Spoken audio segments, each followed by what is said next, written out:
apakah anggur ini bisa tumbuh dan berbuah di dataran tinggi? Tumbuh dan berbuah sih bisa tumbuh dan berbuah. Contohnya ini kan kebanyakan ini yang lagi berbuah ini varietas Ninea. Kenapa memilih Tralisia Pak Haji?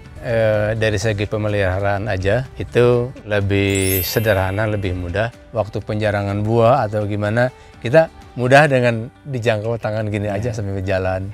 Ya dapat dan setiap batang tersier ini dapat kelihatan dengan jelas gitu. Iya. Panjang tersier ini ada berapa meter Pak Haji? Rambatan dari bawah ke atas itu Pak Haji? Kurang mungkin lebih ini 2 meter lah, 2 meter lebih gitu. Dulu mungkin saya kurang mengenal juga ppm gitu lah. Setelah ada konsultasi dengan pihak Merauke, kendala-kendala yang kami alami banyak yang benyek dan berguguran karena kurang kekentalannya lah.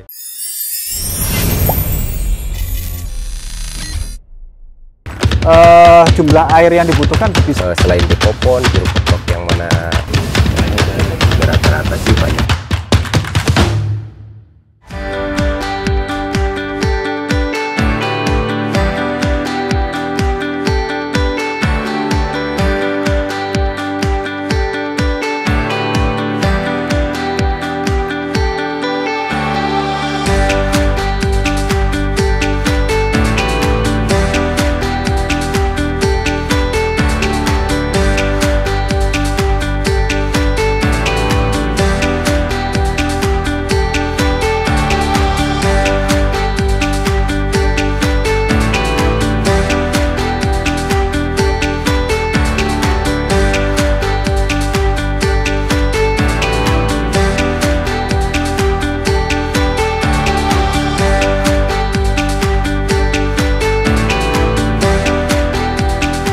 Halo sahabat Mutiara, saat ini saya sedang berada di kebun anggur, yaitu di Kecamatan Parongpong, Kabupaten Bandung Barat. Langsung aja kita sapa pemilik kebunnya, yaitu Pak Haji Ano. Pak Haji, gimana kabarnya? Alhamdulillah. Alhamdulillah. Sejak kapan sih Pak Haji menanam anggur di dataran tinggi ini? Pertama nanam anggur itu sekitar bulan Juni 2022. Ya sebetulnya masih coba-coba gitu. Pada dasarnya orang-orang bertanam anggur itu kebanyakan dataran rendah gitu, ya. Dari 500 ke bawah kan. Sedangkan daerah di sini, khususnya Kampung Kebonhui, Desa Cijugar Girang, Kecamatan Parongpong, Kabupaten Bandung Barat itu sekitar berada di ketinggian 1200. Ingin mencoba aja untuk dataran tinggi anggur bisa tumbuh dan bisa berbuah atau tidak gitu. Populasinya ini sendiri berapa pohon Pak Haji yang ditanam Pak Haji dari mulai bulan Juni tadi itu ya? Tahap pertama 15 pohon dulu, tanam juga bertahap. Saya tidak mengenal varietas juga, nggak tahu. Pokoknya tanam anggur aja, nggak tahu varietasnya, nggak paham gitu, nggak paham. Gitu. Informasi tentang anggur itu belum nyampe ke Pak Haji mungkin ya? Belum. Ya jadi Pak Haji nggak pilih-pilih bibit atau apa, yang penting tanam anggur aja dulu, layak atau enggaknya ditanam di dataran tinggi ini ya Pak Haji. Pak Haji, kalau untuk tralis ya ini mungkin pakainya tralis Y. Kenapa memilih tralis Y Pak Haji? Dari segi pemeliharaan aja itu lebih sederhana, lebih mudah dibandingkan dengan sistem para-para gitu. Karena tralis Y itu bisa waktu pemeliharaan baik ini expel break atau apa, waktu penjarangan buah atau gimana, kita mudah dengan dijangkau tangan gini aja sambil berjalan. Ya dapat dan setiap batang tersier ini dapat kelihatan dengan jelas gitu. Kalau sistem para-para kan di atas, apalagi kalau tidak diatur dengan baik, itu kita ya bingung ini pangkalnya dari mana gitu. Makanya saya pilih tralis Y gitu. Semua varietas atau beberapa varietas aja yang cocok dengan sistem tralis ini Pak Haji? Pada dasarnya kan setiap sistem rambatan itu masing-masing ada kelebihan dan kekurangannya. Kelebihan dari tralis Y ini lebih mudah perawatan. Tapi di samping itu ada juga kekurangannya. Kekurangannya kita terbatas. Nggak bisa tinggi gitu. Karena terbatas dengan sistem tralis ini. Beda dengan sistem para-para kan kita bisa panjang berapa meter aja, tergantung lebar panjang dan lebar para-para itu. Kemudian untuk varietas juga, varietas trans contohnya itu untuk sistem tralis kayak gini kurang begitu cocok. Kenapa nggak cocok? Karena biasanya tren itu di kita itu di Indonesia itu pemangkasan pembuahannya di long gitu. Oh, jadi di atas di ya, atas Pak Haji, ya. Oh, Ya. Jadi kalau sini di long di atas nanti buahnya kemana gitu. Iya benar. Ya, Jadi, buahnya ya kemana? mungkin panjang tersier ini ada berapa meter Pak Haji? Rambatan dari bawah ke atas itu Pak Haji? Kurang mungkin lebih 2 meter lah, 2 meter lebih gitu. Sistem rambatan yang kayak tralisia yang dipakai Pak Haji ini mungkin beberapa varietas ada yang memang kurang recommended ya Pak Haji. Sepertinya yang udah Pak Haji tanam Alami ini seperti itu. alami, seperti varietas Transfiguration. Saya bersama tim itu banyak keliling kebun anggur ini, kebanyakannya di dataran rendah Pak Haji. Apa aja sih Pak Haji yang jadi kendala? Dimana kebanyakan orang itu bertanam anggur itu ya memang betul. Idealnya itu dataran rendah lah, dari 300 atau 400 ke bawah gitu. Ini kan dataran tinggi.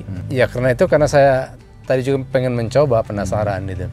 Apakah anggur ini bisa tumbuh dan berbuah di dataran tinggi? Nyata kalau tumbuh dan berbuah sih bisa tumbuh dan berbuah. Contohnya ini. Ini kan kebanyakan ini yang lagi berbuah ini varietas Ninel. Namun mungkin kalau tadi ditanyakan apa kendalanya, justru kalau di dataran tinggi seperti di sini, 1200 DPL, itu banyak sekali kendala. Pertama karena kelembaban tinggi. Apalagi kalau cuaca ekstrim setelah hujan itu muncul berkabut gitu. Itu biasanya serangan jamur itu wah hebat sekali gitu. Dan mengingat wilayah Pak Haji ini memang didominasi tanaman-tanaman hortikultura ya Pak Haji, yang memang ya bisa dikatakan endemis hama penyakit juga ya Pak Haji. Ya, otomatis mungkin klus hama penyakit nggak hilang gitu ya. Ini kan varietas yang lain udah panen Pak Haji duluan ya. Yang ini sekarang mungkin yang banyak berbuah ini menjelang panen itu Ninel. Ada kelebihannya atau apanya Pak Haji untuk jenis Ninel ini Pak? Sebetulnya begini, begitu karena saya pemula gitu, dan juga saya belajar anggur itu secara otodidak juga, jadi nggak paham varietas apa yang paling cocok untuk dataran tinggi, ya saya tanam asal tanam aja gitu.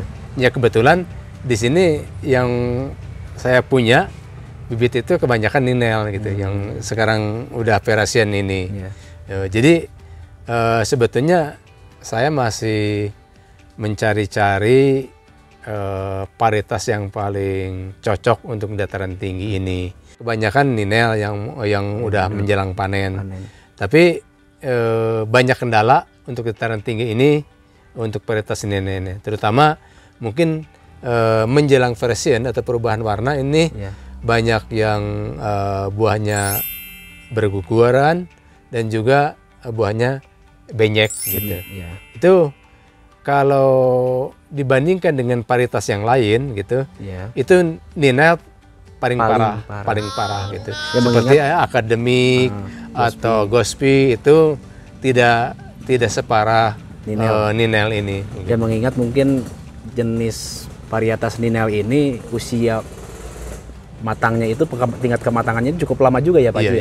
Kalau untuk pemupukan mungkin saya sama aja semua, karena tidak dibeda-bedakan dengan ppm yang sama juga. Dulu mungkin saya kurang mengenal juga masalah ppm gitu lah. Setelah ada konsultasi dengan pihak Merauke, kendala-kendala yang kami alami terutama untuk Ninel itu banyak yang benyek dan berguguran karena kurang kekentalannya lah, misalnya ppm-nya perlu dinaikkan gitu. Tapi waktu dulu kalau dibandingkan antara varietas ini dengan varietas lain dengan ppm yang rendah, tetap Ninel itu banyak masalah gitu. Ya, terutama contohnya buahnya yang berguguran dan benyek itu dengan ppm yang rendah sekitar 500-an gitu. Terus untuk varietas yang lain dengan ppm segitu ya ada sih kendala, tapi tidak separah varietas Ninel. Nah, pada saat ini setelah saya konsultasi dengan dari pihak Merauke, ya terutama saudara Adit dan di sini, bahwa saya naikkan itu ppm sampai untuk yang menjelang persen ini saya naikkan langsung draftis sampai 2000 ppm, 2000 ppm. Tapi hasilnya signifikan juga gitu. Jadi meskipun masih ada yang benyek, ada yang gugur, tapi tidak separah yang dulu pernah dipanen gitu. Nah, untuk pemupukannya Pak Haji, ini intervalnya itu berapa hari sekali atau berapa minggu sekali? Untuk pemupukan kebetulan ini pakai Abemic ya, yang dari produk Merauke gitu. Jadi untuk masa freshen seperti ini, saya itu menggunakannya itu volumenya 2 liter air per pohon. Terus intervalnya seminggu 2 kali. Tapi untuk yang masih masa vegetatif cukup 1 minggu sekali gitu.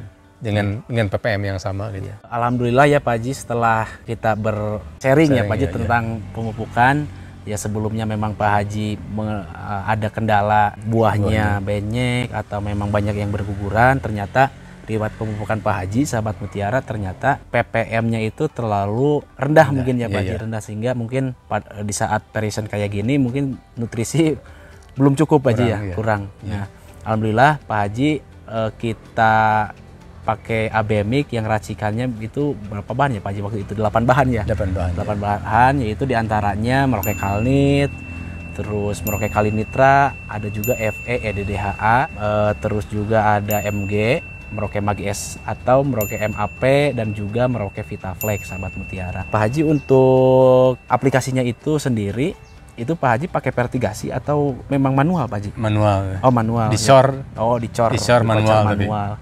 Ya karena saya lihat ini ada selang vertigasi kayak gini Pak Haji ya. Iya, belum dimanfaatkan. Belum dimanfaatkan ya, insya Allah kedepannya mungkin akan vertigasi Pak Haji juga. Nah, terima kasih sahabat Mutiara, terima kasih juga Pak Haji udah berkenan menerima kami dari PT Merauke Jaya untuk sharing dengan Pak Haji mengenai anggur ini. Sahabat Mutiara, jangan lupa support channel NPK Mutiara TV dengan cara like video ini, subscribe channel NPK Mutiara TV, dan juga pentung tanda loncengnya. Terima kasih, salam Mutiara.